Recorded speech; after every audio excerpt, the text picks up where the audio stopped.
I've always wanted to start a speech this way, ever since LBJ. My fellow Americans, we're gathered here at this great memorial to rally for a cause long neglected, the end of the control of the Federal Reserve System over the monetary policy of the United States of America. For those not familiar with this movement, the question is always, well, why would you want to do that? Because that's what your friends and neighbors are going to ask you. My answer is very simple. This is what you tell them. The Federal Reserve has been a bad steward of monetary policy. We don't cry out that the currency they issue is an illegal violation of the Constitution. We know it is. We do join the Founding Fathers saying that the issuance of currency is the part of the government, not someone else. Now, you look at your dollar, it comes from a private bank. It's an IOU from a company not backed by sound economic policies and assets, but by courts, judges, sheriffs, police, and armies. It may be worthless, but you have to accept it or go to jail. From 1789 until 1933, the dollar was constant.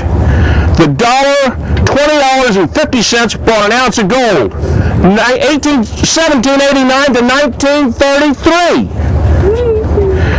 There weren't any Europeans or any Africans living in this county at that time. Those people moved in here in the early 1816. By 1933, we built a big monument. We had roads. We had a Union Station. We had railroads. We were a major city. Louder, all right. Is that better? Okay, I got it. Sorry, thank you. Okay. If you didn't hear me, from 1789 to 1933, the value of the dollar was constant.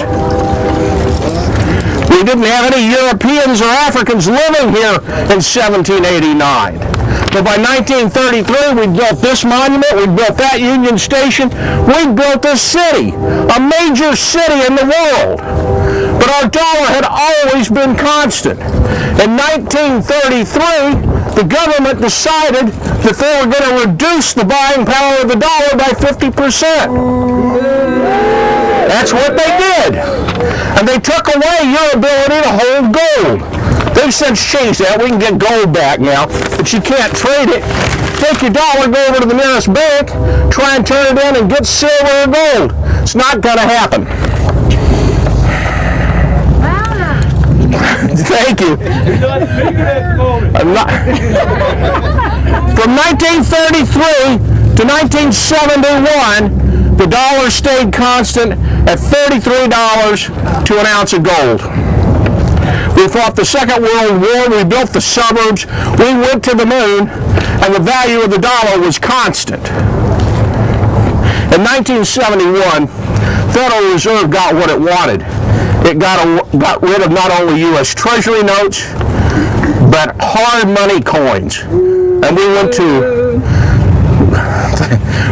over to coinage that is clad. It's got silver on both sides and copper in the middle. That's not a silver dollar. That's not a silver quarter. Once that happened, within 4 years, the buying power of the dollar dropped 400%. The buying power of the dollar dropped again. Now we take this year's $818 to buy an ounce of gold. You count that, that means we have, since 1971 to today, 23 times the same amount of money to be able to retire. 23 times the same amount of money you have to be able to save. And you can't do that, and we know it. And that is created directly by the Federal Reserve adulterating our currency. Slavery through debt. It is slavery through debt. She's right. Get off the wall. Okay. Would you like another megaphone? No, I'm fine. When the buying power of the dollar was stable, We could save, we could plan, you could plan your future, you could plan your children's future, and you could plan for your retirement. You can't do that anymore because they've taken that from you. The only way to get it back is to end the control of the Federal Reserve over the monetary system. We have to go back to a system where the United States Treasury is the one that issues the money. Now, all we can do in this time period is try and educate our friends and our neighbors. We can ask that the government take the power away from the Fed. They will or they won't, but the system is going to collapse if they don't. We've already seen this latest crisis we saw was created directly by the irresponsibility of the Federal Reserve and the banks it controls. And before we get out of this, we will be debt slaves, as someone here said. Now, we have to get rid of the Federal Reserve or it will get rid of us. Yeah. Samuel Adams, I don't know if you all know who he was, but he's the founding father that really stirred everything up and got this country going. Samuel Adams said that if you can't save and hold property, you are no longer politically free. What they have done to us is take away our ability to save and have property of our own, whereby we can be politically free, and for that, the Federal Reserve deserves to die.